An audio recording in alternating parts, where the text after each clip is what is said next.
Why do you look confused? So I was trying to get something to work. Oh. Welcome to the know. Garlic Boys. Never mind. It's not good enough. When is it ever good enough for this show? Welcome to the Garlic Boys podcast, where we treat friendship like a good recipe treats garlic. You can never have too much of it. We're your hosts. I'm Connor O'Connor. You fool! I'm Skeletor. Did that even come through? Yes. Okay, I was worried it was going to be too loud. I'm Skeletor. Did we talk about Skeletor last week? No. Wait, no, hold on. I got it. It's because we did Who's Bonier. Because you had to guess how many bones are in the animal skeletons. Skeleton sounds like Skeletor. And Skeletor has a funny voice. Exactly. I was gonna do because we can talk about movies and TV now, I decided to put that little movie reference in there, TV reference, but regardless. There was also a He-Man movie starring Dolph Lundgren. Well, there you go. Movie reference as well. I was gonna do a D&D character that is a skeleton, but I felt like that was like, I know we talked about D&D characters. I felt like it was too referential, like too niche, and people would be like, oh yeah, that's exactly why he did that. But this one was like you had to work a little bit to get there, and I like that better. So you believe doing a skeleton D&D character was too much of an exact reference to what we did? It would be too easy for figuring it out. And so you were like, nah, that's whack. Uh-huh. Yes, that's exactly, you got it exactly. You deliberately chose a harder reference. Yes. But you figured it out pretty dang quickly. It was, if I had chosen literally any other character from the show, then the bridge was still there, but Skeletor was like right there, you know? Matt, can you do an impression of any other character from He-Man? No, no, you know what? No, I'm sorry. I can do a really good He-Man impression. Oh, you do it. Hey, I'm He-Man. I'm walking here. I got the sword. I'm He-Man. By the power of Grayskull. Oh man, you sounded too much like the gym teacher from Big Mouth right there, and I don't like it. I've always had a problem with He-Man. So I don't actively watch it, just because I just never have. Even the new cartoon I never really watched. Yeah. The one that was Kevin Smith in, like he like produced it, and Gotcha. Mark Hamill voiced Skeletor. The problem I have with He-Man is he lifts his sword up and goes, "By the power of Grayskull, I have the power." Yeah. It's too much power. Like, you only say power twice, and I get that, but like, to me, it's redundant to say power twice. Oh, agreed. I wholeheartedly agree with that. The biggest problem I have with the entire show is that it's just a huge capitalist scheme geared toward children. Every single character that they created was to sell toys. That was it. That was the only reason. The characters of He-Man were created as toys first. Right. So every character they added after that was just more toys to sell more toys. Well, it was funny because they were like, let's create these toy line, like we have these characters, and it's like, well, like, what are we going to do with these 8 characters that we have? Like, there's nothing with that. And it's like, right, why don't we turn these characters into a cartoon? So it's a weird situation where they were toys first, and then they became the cartoon. That is definitely a weird situation. I've never, don't know why they would do that. Like, I'm not saying that every toy has to have a movie or cartoon or TV show reference or anything of the sort. It's not very often that people just make a toy expecting people to buy it without any sort of reference to anything. Like they would have no reason to buy it other than, hey, this is a cool looking toy, let's buy it. So this was the same time period that like Barbie was super popular, and you had G.I. Joe happening. Yeah. And so like we had these two big franchises. The Star Wars toys were killing it. Anytime we talk about like action figures back then, there's a show called Toys That Raised Us, or something. I think that's what it's called. But there's also the Movies That Raised Us that talks about like movie documentaries, and it talks about like the rise of these toy brands and like how it became this mega millions corporation, basically. Right. And at one point in every single episode, they go, and then Star Wars happened. And it completely overhauled the entire toy market. All the boys' toys were like, how do we compete with Star Wars? And so their big thing was it was a different size of character. And so you had your standard like G.I. Joe, which I believe is like a 6-inch doll with like a 2.5-inch diameter. Whoa, hold on. Sorry, a 6-inch doll. Action figure. Thank you. They're called action figures. I'm sorry. Little old-fashioned toxic masculinity there for you. Continue. Matthew, you have to be masculine to have toxic masculinity. Got him. Sheesh, bro. Is there ice in my veins? Because I'm chill right now.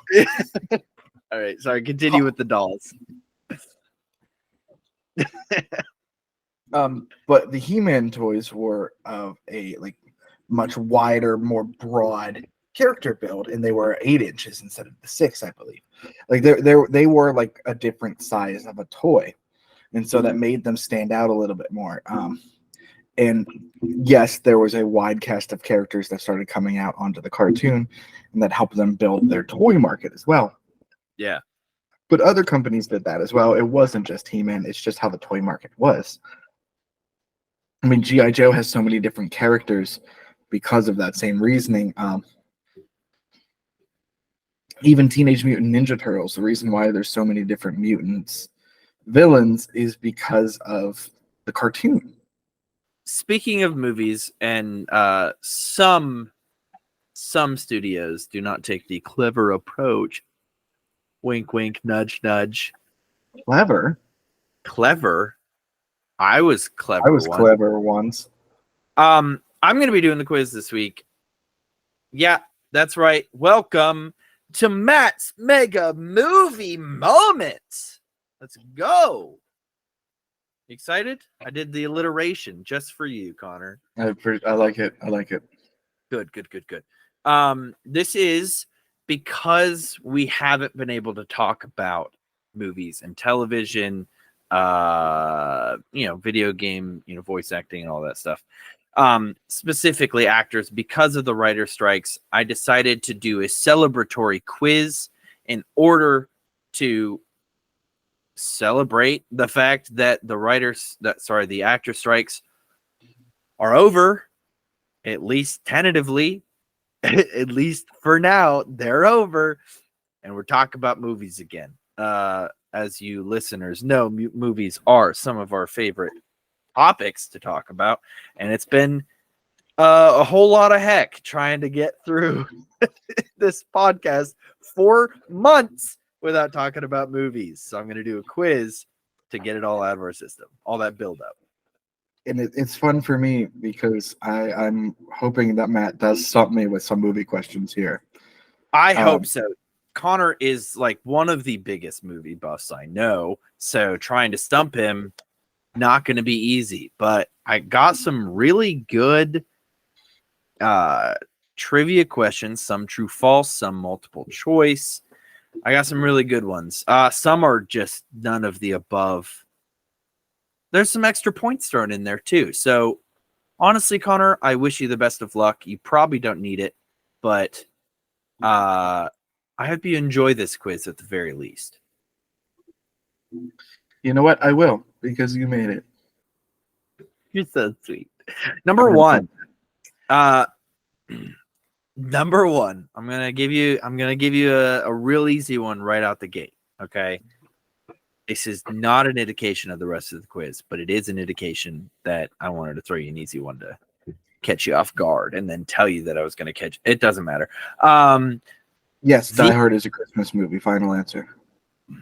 My coworkers actually said to put that as like the bonus question, like what's my favorite Christmas movie, and then have it be Die Hard. No, it's not, and we're not going to have this probably 8-hour-long discussion unless we put it on our Patreon. All right, then Patreon.com/the Garlic Boys. Where you can become a member for like $3 to like $12 a month or something like that. I don't know. Support us. We love you. You love us. Question number one: Viggo Mortensen broke his toe during the shoot of The Two Towers. Viggo Mortensen played Boromir. Boromir died in there. Yeah, he did. He played Aragorn. Sean Bean played Boromir. No, I think you're wrong.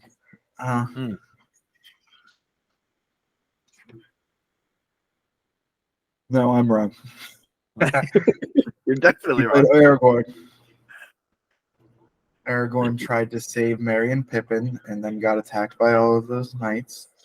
He kicks the helmet. He broke his toe. Everybody who knows about Lord of the Rings knows that. And it was in the second movie. So, yes, that is true. Final answer. I don't have a writing utensil or a pen and paper. I don't have anything. So I'm just going to have to keep it in the good old noggin. I'm screwed. That is correct. Good job, buddy. Very good job. I'm so proud of you. Are you right? Are you feeling good about this quiz? I'm feeling very demeaned right now by your tone. That's just my tone, dude. That's how it always is.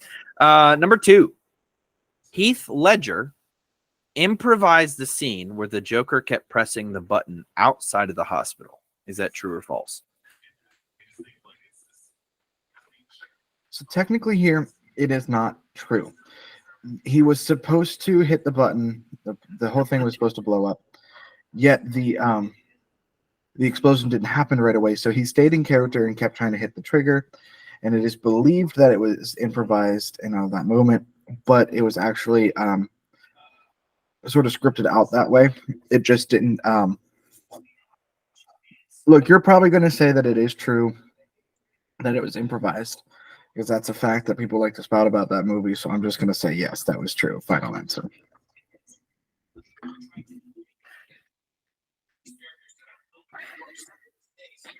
Actually, the answer I had was false because it was completely scripted. You know what? That's on me for believing that you were going to peddle false information here.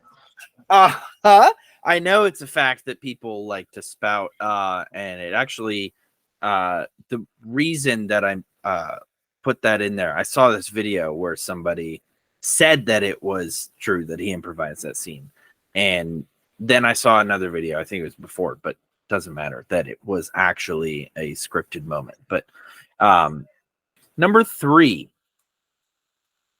this is a multiple choice question, so please refrain from answering until I have said all 4 choices.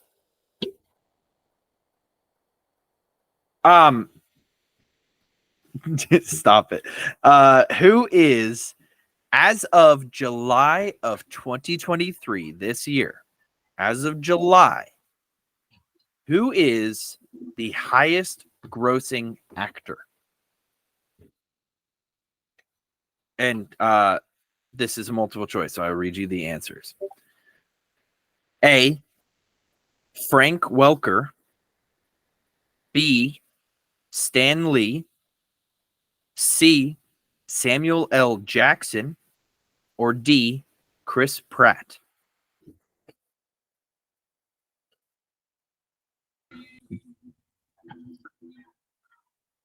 L. Jackson is usually the one that's on the top of that list. He said in an interview a few years ago with Graham Norton that Harrison Ford overtook him when The Force Awakens came out. But they usually go back and forth in being the highest paid actors. And because he was in, I guess Chris Pratt was also in that, but see, Chris Pratt is a good addition to that list. Frank Welker, most people will probably know as the voice of Freddy and Scooby in Scooby-Doo. So, like, there's a lot of those movies, and he's done a lot of other voice acting work, but I don't believe he's high up on that list. I don't believe Stan Lee is either. I'm happy to be wrong about that if that is true. But Samuel L. Jackson is one of those people that is typically high up on that list just because of the kinds of movies that he's in, the franchises he's in, and he has just such a big name presence. But given the fact that Chris Pratt was in the 3 Jurassic World movies, the Guardians movies have been so popular, as well as he was in Endgame and Infinity War, and so those will boost his numbers as well. But Samuel L. Jackson has been in more Avengers and Marvel movies than just that. I'm going to go with my gut instinct of just saying Samuel L. Jackson. Final answer. Well, Connor, you are going to be ecstatic because that is incorrect. Is it Frank Welker? Nope, it's actually Stan Lee. Stan Lee, before he passed, made $30 billion. $30 billion from 50 some cameos. $30 billion. Samuel L. Jackson, I believe, it might have been Frank Welker or Samuel L. Jackson. I think it was Samuel L. Jackson. He doubled the amount of movies that Stan Lee did and made, I believe it was about half of that, like 17 billion. Okay. That is the information that I found. I disagree with the logic there, but I'm going to allow the question. Why? Stan Lee is in those movies, yes, but it's a cameo role. Samuel L. Jackson was a lead or co-lead or had some larger part in most of his movies. And so to me, that means more of like, hey, I made these millions, like I have this box office. This is absolutely no disrespect for Stan Lee. It's just, to me, it's not like I didn't go see Infinity War to see Stan Lee's cameo in the movie. Fair enough. I did watch The Hitman's Bodyguard to see Samuel L. Jackson act alongside Ryan Reynolds. I agree with you.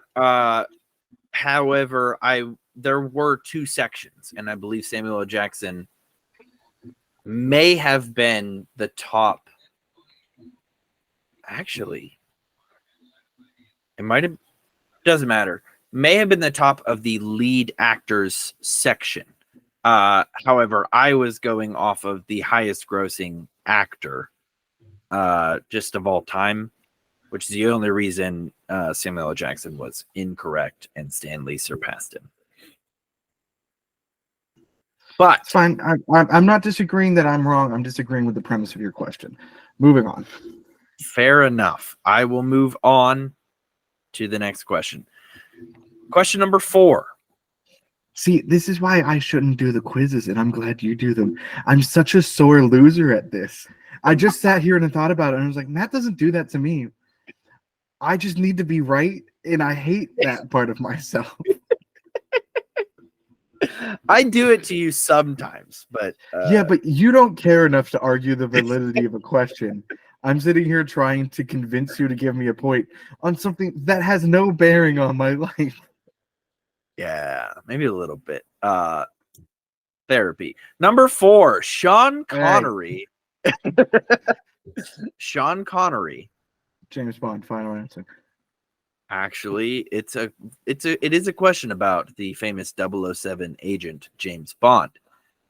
In the movies that Sean Connery was in, he wore a toupee for all of them. Is that true or false? For the James Bond movies he was in? Correctamundo.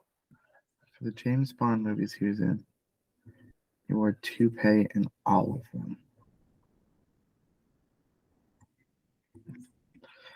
Now, when you say he wore a toupee in all of them, if there's like one scene in one movie where he's bald and like he's not wearing his toupee, are you That's not counting that that as like okay?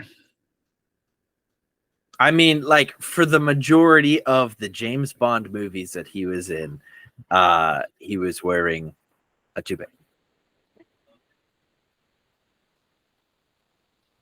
Now, remember, he was quite young when he first started. Not young, but yeah, he was late 20s, early 30s.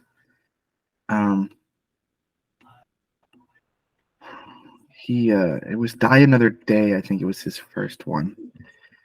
I can see it in my head. And I know wigs are good, especially in Hollywood, but yeah. I honestly didn't know he was wearing a toupee in any of them. That's not something I've like heard before about the James Bond movies. I do think it's probably more likely that he just didn't wear one for his first movie and then subsequently had to wear one. Then he just didn't wear one ever. But I'm still going to say it's false that he wore one for every movie. Is that your final answer? I'm sorry, Connor. That is incorrect. Sean Connery started balding at 17 years old. He was Scottish. So to make him look, not 40, they put a toupee on him. So he wore a toupee for all of his James Bond movies. Funny that they didn't want him to look 40, and then Daniel Craig got the role. See, but that was much later, and Daniel Craig is amazing. They couldn't pass Daniel Craig. Always looked like he was on the verge of being 50. I'm okay with that. That's okay. It's okay. We're 4 questions in. You're doing all right. You're doing all right. Question number 5. This one is a fun one to learn. What was one of the noises they used to try and get a believable sound for the velociraptors in the Jurassic Park franchise? This one's kind of it could be anything kind of question. I will narrow it down for you. It was an animal noise. Was it multiple choice, or am I just guessing? It's just a guess. I was hoping. I mean, you know a bit about Jurassic Park, or the movies at least, and you know you just know movie facts. I figured you'd have some idea. I do have some idea. It's not something you would like expect for a dinosaur. Okay. Can I remember exactly what it was at this moment in time? No. And I see that is the dilemma of this question. A little bit. I want to say a cat. But in this moment as well, as I can't remember what the velociraptor sounded like. I will allow you to look up a video of the velociraptor call to remember the noise. I just hope it doesn't come up with something related to this question. Oh, that's straight up a cat. Yeah, I was right. That's a cat. Final answer. Cat? Yeah, it's purring. What are you looking at? I watched the velociraptor in the kitchen scene from the first Jurassic Park movie. I'm okay. Velociraptor call. Jurassic Park. I'm going to specifically in this video. I see the purr you're talking about. That is not the one I'm talking about. I'm going to. Can I share the? Thank you. Goodness. Did you hit the buttons that says screen share? Well, I don't know if you'll be able to hear the sound. Will you? Yeah, Trey shared their video with us doing that. Okay, I will try that. Where are you? Also share tab audio. Yeah, I guess. All right, can you see this? Yeah. Okay. All right, tell me if you can hear it.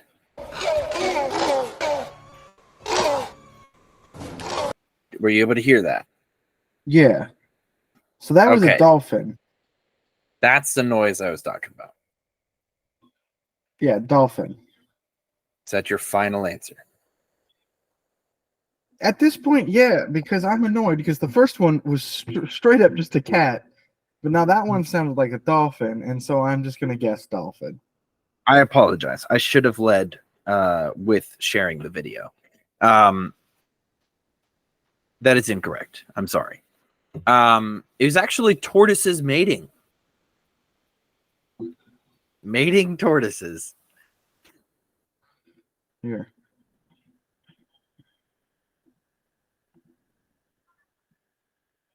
Are you sharing something now?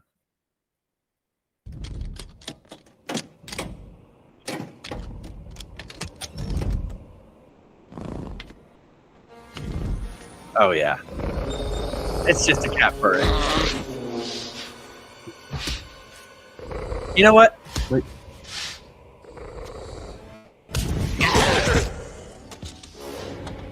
It's gonna hiss here in a second. What is it?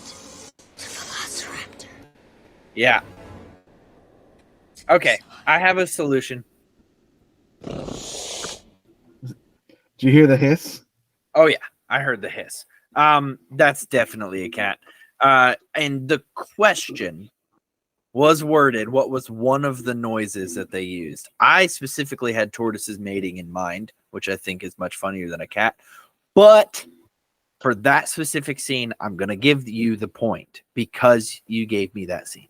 Okay? I'd like to point out that I did not show you that clip to fight for myself. I was fine with losing that point. Tortoise mating is hysterical, and I'm so like that's fantastic that they used that. But I wanted to show you how much that sounded like a cat. No, it did. I'm 100% positive they used cat sounds for that. I did not get tortoise mating at all from that scene. It was straight up just full on cat. Yeah, but the call where they do the vocalization thing, tortoises mating. I love that. I think that's hilarious. Oh, okay. Question number 6. The mask that Michael Myers wears in Halloween is a Captain Kirk mask. True or false? True. Is that your final answer? Yes, final answer. Connor, that is correct. Good job. Though it does look more like Mariah Carey. I can't disagree with you there. But yeah, no, it was literally a Captain Kirk, not specifically blanking on his name, William Shatner. It was a Captain Kirk mask that was designed or that was like painted on to make it look a little more eerie and different and stretched out and all that. Fun fact for you, if you've ever watched the movie Baby Driver, during one of the heists, they are like, all right, do you have the Michael Myers mask? And the guy passes out a bunch of different Austin Powers masks. And it's played as like a miscommunication in the movie. Right. The reason why they did that way was that Edgar Wright wanted them to have Michael Myers mask, like the Halloween masks. Yeah. But whatever studio has Halloween wouldn't let him use it. And so he's like looked at it and was like, oh, the names are similar. Reached out to Mike Myers and was like, hey, can we use your likeness in these masks in the movie? and he gave them permission to. That is the most beautiful piece of trivia I've ever heard in my life. That's amazing. All right, number 7. This one is going to be more of a thought thing, but you're into movies, so I figured you would know these possibly. What 3 movies are tied for winning the most Academy Awards?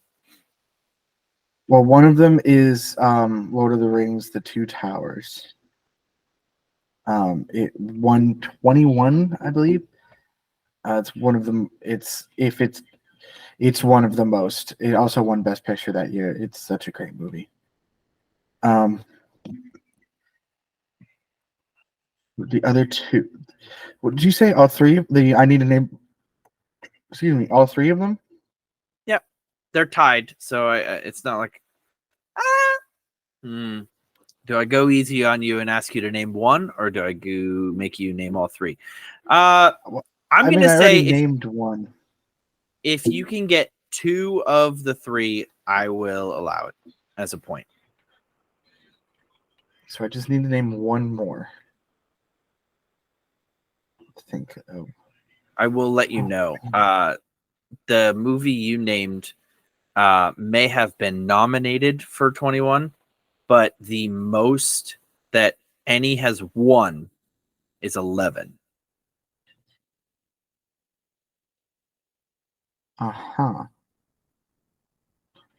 Then scratch that as one of my answers. No, I still think that's an answer. The urge to Google right now just to know that I'm correct is so strong. And I would like the listeners to be proud of me for that, for not doing that.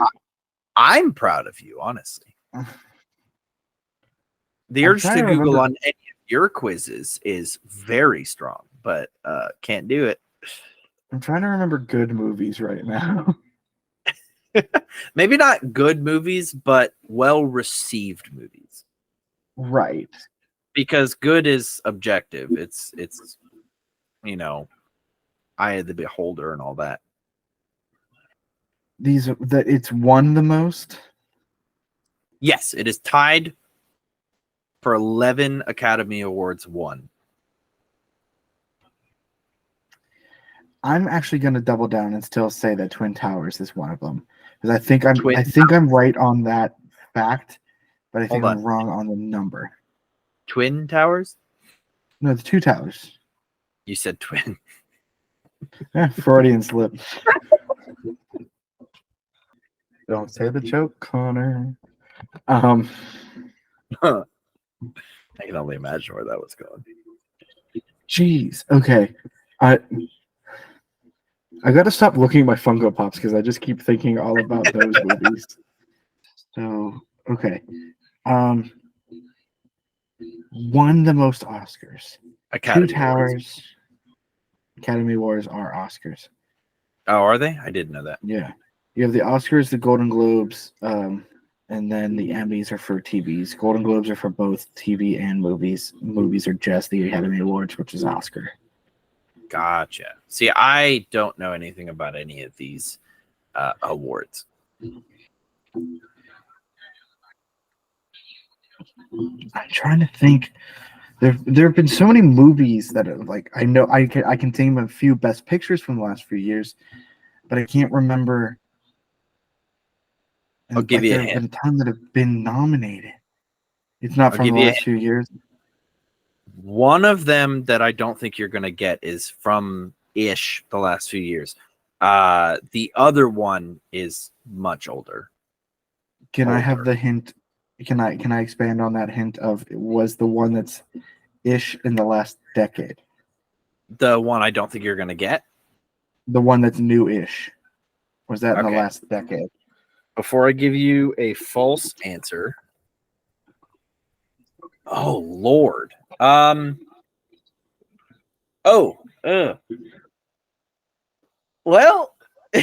I didn't know there were two versions of it.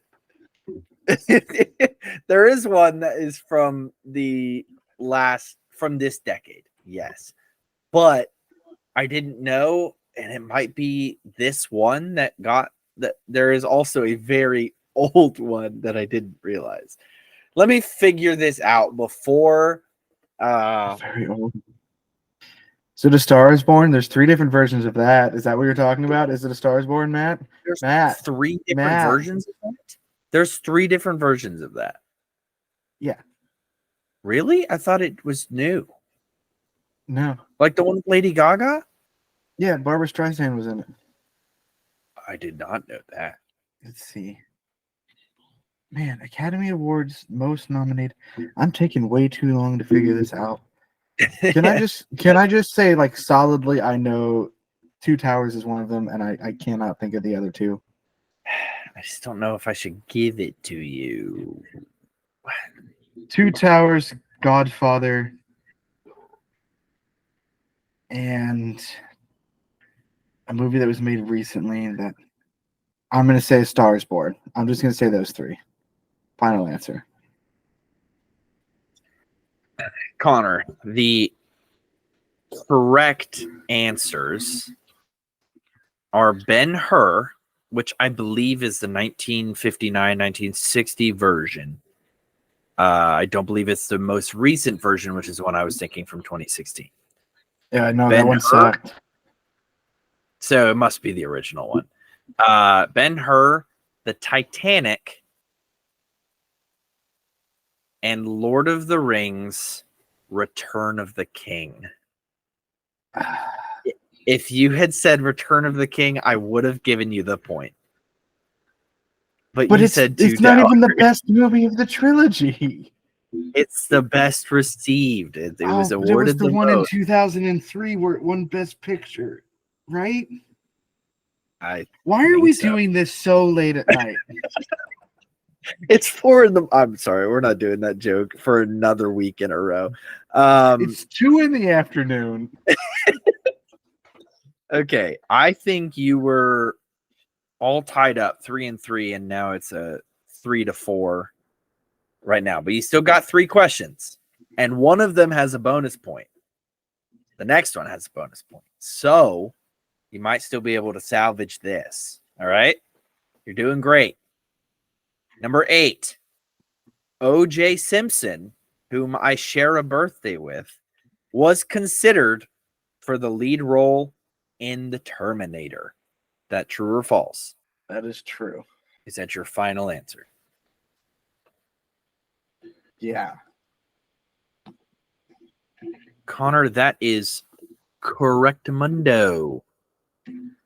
For an extra point, He did can do you it. tell me? No, this is about movies, but for an extra point, can you tell me why he was rejected? Because of the murder trial? I believe it was before that. Oh, yeah, it was the 80s. He wasn't big enough. Like, he wasn't bulky enough. Like, Arnold Schwarzenegger is just so much beefier than he is. I need you to think the most ironic possible answer, and I need you to give that to me as your final answer. Oh, I remember what it was. Okay, no, I've heard this before, and I know why it was. The producers didn't think he was capable of murdering. Like, they didn't think thought he was a killer. He was too happy, nice, and innocent. That's what they thought of O.J. Simpson. So they did not cast him as the Terminator. Thank God. All right, you got that point, and I'm going to give you the extra point. So now you're 5-4 going into question number 9. Toto, the dog, was paid more than the Munchkins from Wizard of Oz. That is not the true or false, because it's not true or false. How much more did Toto the dog make than the Munchkins? Can I have the multiple choice? Because you just said that it was going to be multiple choice. I said it wasn't going to be true or false. Did I say multiple choice? I don't think I said multiple choice.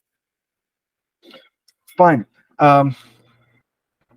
This is 1940s money we're talking here. This is right after the Great Depression. So this money means something. I'll give you a price point to go off of. Munchkins were making $50 an hour or a week or something like that. I don't remember. They made $50 like to be in the movie. I think it's paid more. Dang it! Now I have to look it up. How much did the Munchkins make in The Wizard of Oz? Yeah, per week. This is per week. Can you say that again, but into my Siri? No, I can't actually. Because that is not me Googling it. Yeah. They made $50 a week, the Munchkins did. So how much more did Toto the dog make? Which I think is hilarious that a dog got paid more than a bunch of Munchkins. I think the dog made like $250 a week, $275 just to. So he made $225 more than the Munchkins, just to properly answer your question. That's a heck of a jump for a dog. Are you sure? Yar. Yar? Is that your final answer? I should ask. What's the range? How close? Because you can't expect me close? to exact. I wasn't looking for me to exactly guess how much. I wasn't looking for exact. I was looking for maybe like $20. $20 either way. I feel like I think you saying $20 is very suspect of it's because $25 in either way gets me to either 300 or 250. And so now I feel like this whole question is null and void. Your Honor, I call for a mistrial. Overruled. Listen, I am judge, jury, and executioner of my own well-being. And so you have the question here of I don't respect your authority. I am a sovereign citizen. I don't have to listen to your rules. I'm going to Google it. No. Do you ever let me Google anything on the quizzes as tough as your questions are? You never claimed sovereign citizenship. I shouldn't have to. We are friends. We are business partners. I should not have to. Okay, then I want you to look me in the eye right now and say that you did not pick $20 because I am $25 off of something. I did not pick $20 because you were $25 off of something. All right, then I will go with the dog made $275, which is $225 more than the Munchkins. Final answer. Okay. I want okay, that's your final answer. I do want you to hear how much. Now I went with something that I feel like is reasonable. My first thought was to say that this dog made $2,000 a week, and I feel like that's what you're about to say to me. Well, $2,000 a week is accurate in today's money. Actually, 2,729 today. It was actually about 125 per week, bringing it to $75 more than the Munchkins. So unfortunately, Connor, I believe you're all tied up again. You had me go through the whole rigmarole of trying to make sure you're being honest for no reason. Question number 10. What movie was the first movie to ever show a toilet flushing? Oh, it's a stupid movie. Oh, you think you know it? Well, the first on-screen fart that happened in a movie was in The Lion King in 1992 when Pumbaa farted in the watering hole. How do you know that? So the first on-screen toilet flush, this is just because I think it's such an iconic scene for this movie. I'm going to say was in Ace Ventura, Pet Detective. Okay. Final answer.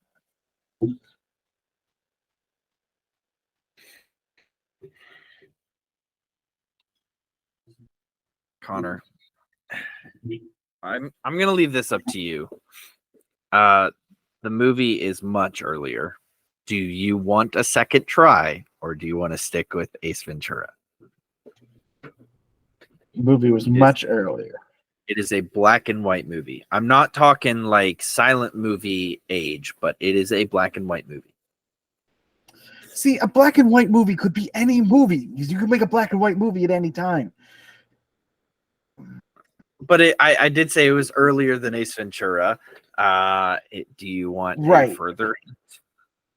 But This Young one will give it Frankenstein away. Young Frankenstein was earlier than Ace Ventura, and that was also in black and white. Do you remember them showing a flushing toilet in Young Frankenstein? Young Frankenstein, final answer. Oh man. I was gonna give you another hit. That's your final answer. I'm just annoyed at this point. I don't care anymore. Cotter, the movie I was looking for was the Alfred Hitchcock cult classic Psycho. Do we have more deviled eggs? I'm annoyed. I have some. Do you want me to bring you some, or do you want to come up here? Thank you. Oh, he's gonna feed it to you. Wow, that's brotherly love right there. Gosh, deviled eggs are good. You still have a bonus question that I will give you, and if you get it right, even though you're a question behind, I'll give you the win. Is the toilet flushing Psycho? Are you kidding me?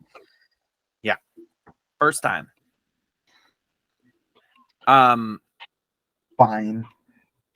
This question is about your favorite movie. Yes, Matt. But do you want to tell everyone what you had to text me earlier today? No, I don't. So today I had to wake up at 4:30 because I had to be at work an hour early. To be off of work an hour early is a whole fiasco. But regardless, I was a bit tired today. Is a rough day, and I blanked on Connor's favorite movie. I know Connor's favorite movie, and the second he said it, it was like every Garlic Boy, Clever Boy quiz that I had ever taken in my entire life. When he says the answer, I'm like, oh my gosh, how did I not know that? How did I forget that? Princess Bride. I know Connor's favorite. My best friends, ladies and gentlemen. My best friend. Do you know what my favorite movie? Yeah, you do. Sorcerer's Apprentice. Yeah, I can't even ask that. We've talked about I was going to give way a second option. It was going to be National Treasure. Which one? Number 2, of course. It's better than the first one. So this question is about The Princess Bride. However, it's not exactly about the movie because there's a lot of trivia that everybody knows about the movie itself. This is more about Don't you dare ask me about the book. No. Pre-production kind of question here. The Princess Bride was stuck in development hell for many years and gained a reputation for being an unfilmable novel, even having 2 studio heads lose their jobs just after announcing their adaptation plans. How long, and I need an exact amount of years, there are 3 years I'll accept because it was around this many years. I'll accept 3 numbers because I don't know exactly to the day how many years it was. Does that make sense? Mm-hmm. So I'm looking for the middle number, but if you give me either of the other 2 numbers, I'll accept it and you will win this quiz. How long did it spend in development hell before it became the movie we know today? 17 years. Is that your final answer? Yes. I don't remember, and I'm too tired to even think about it right now. That is okay. This wasn't about the movie. Matt, don't give it But- to me. If I lost, I lost. Oh, I'm not giving it to you. You're too far off. It was about 12 years. I was close. 7s and 2s look alike. So close. Yeah, you just got to add a little extra thing, and it's a Z, which is basically a 2 if you write it wrong, sloppy, There you go, boys and girls and everything else. Connor lost the quiz this week, but it's okay. He was very close. Very close. Very, very, very close. Connor, do you have a topic this week? I never get to ask you that. I don't have a topic, but I do have a fun announcement. Okay, I'll take it. We have partnered with a local Pittsburgh business to offer a great deal to our listeners. Wait. Hold on 1 second. Can I say one thing about this business, please? Yes. I want to start the ad, our very first ad, with this very important question to the listeners. Are you ready? Go for it. Do you want to get locked in a room?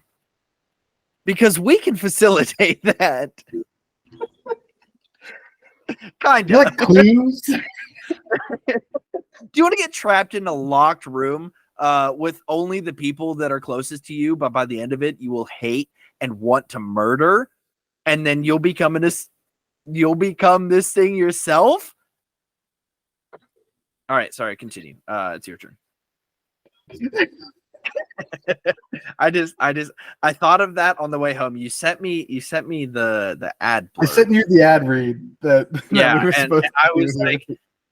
like, I have to ask them if they want to get locked in a room. Like, no explanation, no other. Just, do you want to get locked in a room? I want to get locked in a room. I've been locked in a room with Connor, a rubber room. Do y'all want to get locked in a room? Well, unlock the thrill of adventure at Puzzle Room Pittsburgh using our exclusive podcast promo code Garlic Boy. Immerse yourself in one of the 3 exhilarating escape rooms experiences: The Study, Seeking Sasquatch, or Escape the Undead. Use promo code Garlic Boy for $5 off per person on your ticket to mystery, excitement, and endless fun. Visit their website at www.puzzleroompgh.com and enter the code Garlic Boy in the promo code field at checkout. Don't miss out on the ultimate escape. Book now. These are escape rooms that I have personally done. I fully love these rooms. They're incredible, and this was a great opportunity that we were able to set up with them. So if you are in the Pittsburgh area and you are looking for something fun to do, book an escape room with Puzzle Room Pittsburgh. You will not regret it, I promise. I'm sure they're a lot of fun. I've never been, so I cannot vouch for it, but I do trust you. I trust your word. You're the escape room connoisseur.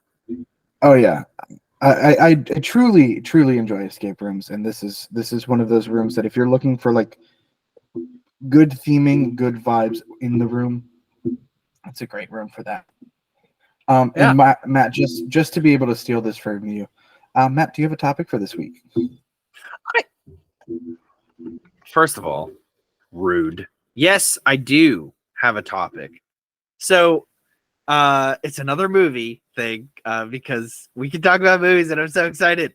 I finally was able to watch this Christmas movie. I believe it came out last year, maybe 2 years ago, but I think it was last year. It was fairly recent. And I have been dying to watch this movie because I love the actor and I love the premise of it. It was just so good. Connor, do you remember the quiz you gave me on the many names of Santa Claus? You finally watched Violet Night? I finally watched Violent Night, and it was everything I wished and dreamed for. It was so good. Oh, It's like the scene from The Grinch where they're just like shoveling fudge into his mouth. I asked him for a Dr. Pepper and I got a deviled egg. Oh. Worth it. It's an even trade. It's the same on my book, but But yeah, I finally watched Violent Night and it was so good. It was amazing. I loved every second of it. my favorite part of that movie, besides him just destroying people using weapons and various like Home Alone style antics, Yeah. was John Leguizamo. Is He was that the bad the- guy. Oh yeah, yes. For those of you out there, John Leguizamo is someone that you definitely know, but you don't know who he is. Yep. Especially if you've watched Ice Age, because he voices Sid the Sloth. Which is Or so different than some of the other parts he's done live action. And so was Bruno from Encanto. Yep. Considering this man has also played villains in John Wick, the first one. He was in The Menu, which is a dark comedy thriller that is wild. I finally watched that. I recommend that movie as well. It's on my list. If we just, we could just talk about movies this whole episode, honestly. I was out Because I want to stick on Violent Night though, because like I could go off on John Leguizamo, but I want to stick to Violent Night in total, because it was violent, just like the name suggested, but it wasn't like blood for blood's sake. Like I like every decision and choice that he made, like it was because like it needed to happen. Yeah. For those of you who haven't seen the movie, it is about a sad, depressed, alcoholic Santa who kind of gets mixed up in some stuff after a essentially vault robbing attempt. It's like Die Hard, but more Christmas. And the person who plays the good guy who's fighting back against the people breaking into the vault is Santa Claus. It's great. And instead of having Carl Winslow as his guy he's talking to, it's On the a outside, little it's like an 8-year-old girl who is currently stuck in an as in for most of the movie she's stuck in an attic hiding from the bad guys, and then does some Home Alone style antics to a lot bloodier Home Alone style antics, but satisfying. Imagine if the Home Alone traps actually killed the wet bandits. That's what you get here. Yeah. Good stuff. When he found the hammer in the shed and picks it up and just goes to town on like 20 guys, greatest. When he touches his nose and takes the guy up the chimney with, insane movie. Very Fantastic. good. Fantastic. Very good movie. Would highly recommend. I hope you all enjoy it in this Christmas season as Thanksgiving has come to a close. But you're still eating leftovers, aren't you? I know you are. Not you, them. But you too. Hey, that's okay. Matt, do you mind if I go over the last like few movies that I've seen that were new movies for me and give you a sort of rundown Absolutely. of them? The first one I want to talk about was Quiz Lady, starring Awkwafina and Sandra Oh and Will Ferrell and Jason Schwartzman. It's about this girl, this woman, whose mother owes the mafia or some crime organization money, and so the way she and her sister figure out how to get that money is by having her go on a Jeopardy style quiz show to win the money. It's fun. It's on Hulu. It's not like the best comedy ever, but like it's a better comedy than most coming out, I think, this year. And it's one of those ones that's like, yeah, this is gonna be fun. Watch it. It's enjoyable. and I don't think they try too hard to be funny within that. Good. I finally got around to watching Elemental. Oh yeah. The Pixar love story between a water elemental and a fire elemental. Boy, Disney really just loves their racism allegories lately, with Zootopia and everything. But this one had heart to it. I felt the emotions, and it was okay. I don't think it was a terrible movie. I heard very predictable but good feeling, if that makes sense. Yeah, I will say it was predictable. I was watching it with some other people, and I was like, "Oh, this is gonna happen." And the friend I was watching it with, she's like, "Stop spoiling for me." And I was like, "I've never seen this movie before." It's not a spoiler if I'm guessing. I'm guessing. But all in all, not a bad movie. I mean, it's fun. It's a good watch. It's just it wasn't as best as like Pixar movies are involved. Five Nights at Freddy's. Oh yeah, it was good. Never played any of the games. Did not understand any of it. I feel like if I did play the games, I would get things more. There are references and things like I knew about them. I know like some of the characters. I kind of understood like what was going on, but like again, it was a very predictable movie for me. I feel like it was a good introduction to the story because I know they plan on making several more. I feel like it was a good introduction to the story for new people, and you're heavily rewarded, and I mean very heavily rewarded if you've played the games, if you know the story. But I think it was a good intro. That's what the breakdown videos said, that there was a lot of like nods and references to those those games. It's just I didn't understand them, and that's not a bad thing. That it wasn't for me, and that's fine. Hey guys, not every movie is for you, so if you don't relate to it, it's okay. It's okay. Next one is The Menu. As I was saying earlier, it's a dark comedy thriller where these rich people are going to this exclusive island, and things take a dark turn while they're on this island restaurant. Isn't Ralph Fiennes and Anya Taylor-Joy in that one?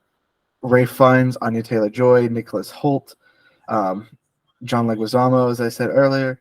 It's a really good cast. The characters are compelling, and I recommend watching it if you'd like to get a good understanding of why Nicholas Hoult was just cast as Lex Luthor for Superman Legacy. Boy, does his character suck in that movie, but for all the best reasons. Fair enough.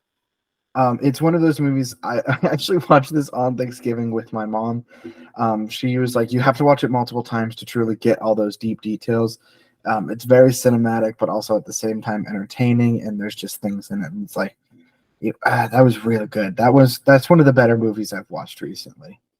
All right, I'll have to give it a try if it's on my list. And then these next three I actually watched all today, and so these are the freshest in my mind. I watched Asteroid City, which is the newest Wes Anderson movie. Yeah. It was a sort of documentary on a play, and then when the play was on stage, it was in the full Technicolor movie. He does such a good job with his set designs, camera framing, cinematography, and like it's not all him. There's other people doing these works, but like it's the director's vision coming out. All of these, the script that was written was fantastic. All of the characters are good. I didn't feel like we just had like big name actors in there just because they were big name actors. Steve Carell's in this movie, and it's just a good like funny part. Like it didn't have to be Steve Carell, but it was nice. And like the typical Wes Anderson crew is in there. You have Adrian Brody, Jason Schwartzman, Tony Raviol, Tilda Swinton. Those folks. Wasn't Tom Hanks in it too? Tom Hanks was in it, yeah. Scarlett Johansson, Maya Hawke is in it. A few other people that you'll probably know Jeffrey Wright, who voiced the Watcher. He was in it. It was just a fun cast of characters. Liev Schreiber. That one's on Hulu if you want to watch that. Oh, also Elemental's on Disney Plus, which you can guess. Friday Night at Freddy's is on Peacock, and The Menu is on Max. Okay. Hacksaw Ridge. This is a movie from 2016, I think. It's mid to late teens. I don't know if I'd call that old, Matt. That's when we graduated high school, but thank you. Very old. I look back and see when I graduated high school, and it makes me sick to my stomach. How long ago that was. Yep. I hate it too, and I try not to think about the passing of time. Same. So there's two sides to this movie that make it something I really enjoyed, but something that might not be something that other people want to watch. On one hand, you have Andrew Garfield giving an incredible performance as a conscientious objector during World War II who signs up to help to be a medic, and in one night saves over 73 people from Hacksaw Ridge in Okinawa, Japan. It was brilliantly performed by him. Hugo Weaving plays his father. Vince Vaughn is in the movie. It's a very good performance between them and the other actors. On the other hand, the movie is directed by Mel Gibson. Ew, really? And yeah. It's such a good movie for Mel Gibson. Right. It's really well done, but I know some people don't approve of Mel Gibson, and that's perfectly all right. He said some terrible things. You don't have to forgive him. It's all about being a person and having your own opinions on things. But it's one of those movies that, like, if it doesn't spoil it for you that it was made by Mel Gibson, go ahead and watch the movie. I highly recommend it. It's about a true American hero. But if Mel Gibson spoils it or soils it for you, I fully understand that. I hate war movies. And I don't like Mel Gibson, but that's irrelevant. I didn't even know he directed it. I don't like war movies. I've never enjoyed them. I don't like modern war movies. I haven't minded like 300 or like any of those Greek. I like history that far back. Not a huge fan of especially American modern war movies, but that movie, if you can set aside that it's a war movie, you can, I think, in my opinion, pretty easily set aside in a way that it's a war movie, because you're not even really focusing on the war itself or the fact that it is a true story or the fact that you're focused on the characters, which I think was one of the best aspects of the movie, is that it is character central rather than story central, where there is a story and it follows the story very well, but it is all about the characters, and it's about the character development and the bonds that war brings between, people, fighting together and everything like that. It's incredible. I watched it with my mom, and at the beginning she was like, I don't know if I'm going to watch most of this because I don't like war movies. Yeah. But she was like, oh, that wasn't as bad as I thought it was going to be. Yeah. I think even if you don't like war movies, you would enjoy the movie. There is, obviously, it's a war movie. There's going to be gore, some blood, stuff like that. He's a medic during World War II. There's a lot of blood and gore. Yeah. But Andrew Garfield is a masterful performance in this movie. Absolutely one of the... I love that movie so much. Sorry. Took too much time on that one. No, go. It's not a problem at all. I'm glad I'm glad you've seen it. I wanted to see that for a long time, and I was glad that I was able to find it. That is on Netflix. Last movie I watched today was Black Klansman, directed by Spike Lee. Good movie. Fantastic movie. It was so good.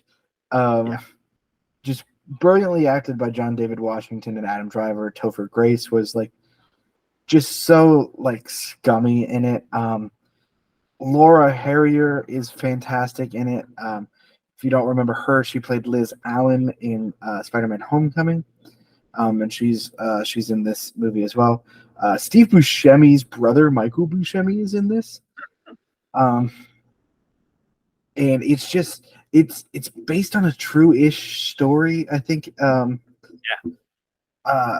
it's mostly true. Like it follows a very true skeleton. The guy who the story is about wrote a book, and it's based off of that book. Yeah.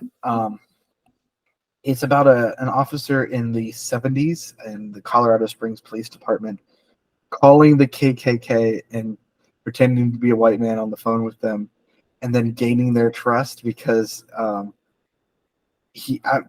think he figured there was something up. I mean, it's the KKK, so you got to assume there's something bad happening. Yeah. But they realize like, oh, you can't meet them in person, so he gets a white officer to go and pretend to be him in person and everything. And it's just a fun movie based off of that. There's funny dialogue. It's deep as well, where it talks about race in America, and even at the end, it goes from talking about the KKK in the 70s and starts looking into race relations in modern times. This came out in 2018, and so I think it's a very good movie. Spike Lee won an Oscar for it. I think it's just very well done, and I highly recommend it. It's also on Netflix. Yeah, I love that movie. I watched it in college, I think, for the first time, which was wild because there are, oh boy, are there words in that movie. Yeah, there's words said in that movie. Lots of them. Lots of words you don't normally hear in movies. Man, I can't believe we spent the entire episode talking about movies. It was much needed. I think. It feels very good to be talking about them again, and I'm so glad that the actors and writers are being paid what they're owed, and they are being respected.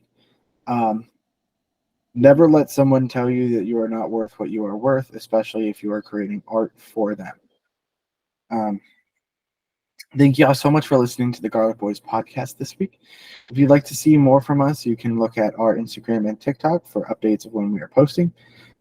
As well, follow us on Facebook for fun announcements and things coming out there on our Facebook page, because we don't like Twitter, and so we're using that now because it's better. Is it though? It's not really a compliment to say it's better. Look, it's the lesser of two evil billionaires right now. Yes, I agree with that. If you'd like to help support us, as we said earlier, you can support us on patreon.com/thegarlicboys. Our $3 a month tier is just you saying like, hey, I like what you guys are doing. I want to support you, help keep you going. But if you'd like that exclusive content from us, you can go to our $10 a month tier. You get all that exclusive content that we have been putting up there, including favorite Pokemon from us, discussions on Matt's favorite movie and why it's not as good as he thinks it is, as well as outtakes and clips from this show, as well as more things to come. If you'd like to support us directly as well, you can go to redbubble.com and search the Garlic Boys and find our merch designs on there. We have new designs up and more coming soon, so be on the lookout for that. Please check it out. If you're not going to buy something, at least like the designs. Let us know what you think about things on there. We're really happy with what we've created, and we think you guys are going to like them too. So please let us know, and you can always follow us on YouTube and subscribe on there to watch video versions of the podcast. And you can find us. Well, what is it? It's youtube.com/@thegarlicboys. Matt, supplementary mom report for this week. Yeah, I'll be quick. It's actually an update to last week's supplementary mom report. My niece is no longer a dog mom. I'm sorry. She's very sad. It's a very sad thing. She gave it to somebody else because she just didn't have the money to afford the dog. So I'm very, very sorry to hear that. But I'm glad she had the wherewithal to know that she couldn't do the best thing for that dog. And that's a level of maturity that is respectable. And the dog is in a good home. We actually know who. It's one of Katie's friends, but yeah, good home now that I think can take care of the dog well. I'm glad to hear that. Yeah. My supplementary mom report for this week is Miss Piggy in The Muppets Christmas Carol as Mrs. Okay. Cratchit. I think she's not too over the top in that movie. I think she does very well. She stands by her man, attacks Scrooge, and is just very caring to Melinda, Belinda, and the other children's like Tiny Tim's and all of them. We rewatched The Muppets Christmas Carol on Thanksgiving because it's a tradition in our family. Yeah. And I just wanted to shout her out. On that Love note, Matt, and any final thoughts for this week? Do you think I could recreate this face? Is that good? Is that It wasn't bad. I think you look more pained than he does. He's I'm just sorry. more like a bliss.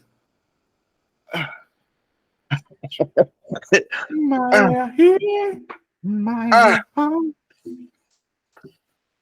all right? Sorry. Alrighty.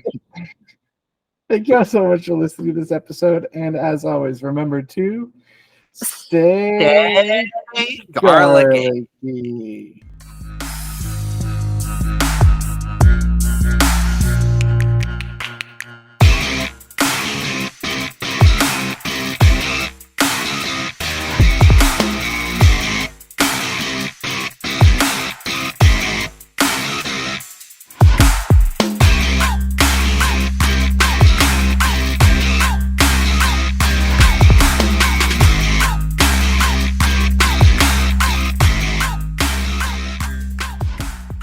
No, really, like the He-Man look is like. I think you should get the pink halter top. I think I should maybe the yellow bob, the blonde bob. For sure.